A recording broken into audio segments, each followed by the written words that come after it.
নমস্কার বন্ধু, queen Bengali kitchen থেকে আজকে আমি যে রেসিপিটা করব বন্ধু, রোগীর পথ্য হিসাবে খুব ভালো। যাদের দুর্বল শরীর তারা এটা খেতে পারে, খেলে খুব উপকার পাবে। বন্ধু, আমি যে আজকে রেসিপিটা নিয়ে এসেছি তার নাম হলো এগ নট। আমি এগ নট কিভাবে বানাচ্ছি বন্ধু সেটা দেখুন। আর এগ নট বানাতে হলে কি কি লাগে সেটা আমি দেখাচ্ছি। কিন্তু বন্ধু, বিদেশিরা এই জিনিসটা ওনারা সেবন করেন সেটা হলো ব্র্যান্ডি দিয়ে। কিন্তু আমরা যেহেতু বিদেশি না, আমরা ইন্ডিয়ান, তাই আমি মধ্যবিত্ত ভাবে আমাদের ইন্ডিয়ান প্রসেসে আমি এগ নটটা দেখাবো। তার জন্য আমার কি কি প্রয়োজন সেটা আপনাদের দেখাচ্ছি। ঘন করে দুধ জাল দিয়ে ফ্রিজে রাখতে হবে প্রায় 2 থেকে 3 ঘন্টা। আমি 4 পিস পাউরুটি নিয়েছি, 2 চামচি চিনি, একটা দেশি মুরগির ডিম আর ভ্যানিলা এসেন্স।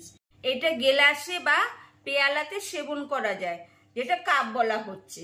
আমি প্রথমে গেলাস মেপে বন্ধু দুধ নিচ্ছি। বন্ধু, যে গেলাস বা কাপে নেবেন তার থেকে অর্ধেকের বেশি নেবেন।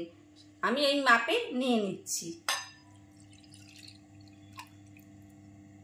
আবার 1 কাপ, আবার 1 গ্লাস নেব।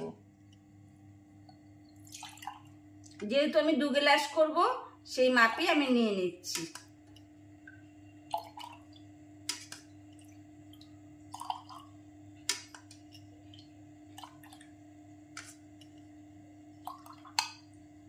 দু গ্লাস আমি নিয়ে নিলাম।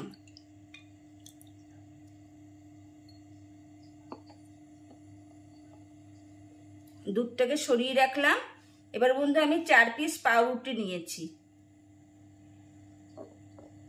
এই পাউরুটির কালো অংশগুলো কেটে ফেলে দেব।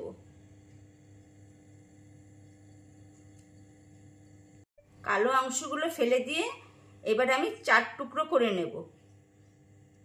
4 টুকরো করে আমি দুধের মধ্যে দিয়ে দেব।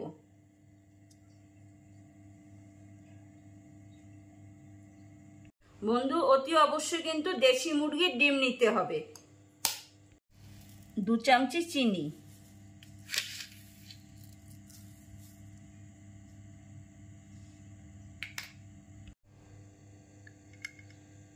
1 চামচির থেকে কম ভ্যানিলা,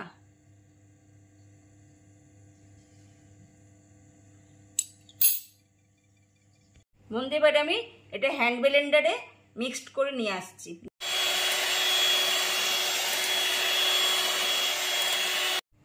বন্ধু, আমি ভালো করে মিক্সড করে নিয়ে এসেছি।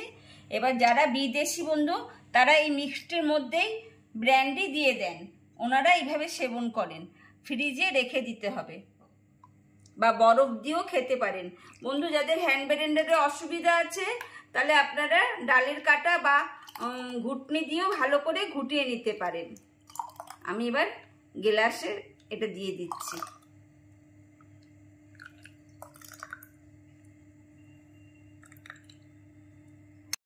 এগ নট রেসিপিটা বন্ধু কিরকম লাগলো কমেন্ট করে আমাকে জানাবেন। আমার নতুন বন্ধুরা সাবস্ক্রাইব করে আমার পাশে থাকবেন, অল বোতামটা প্রেস করে দেবেন।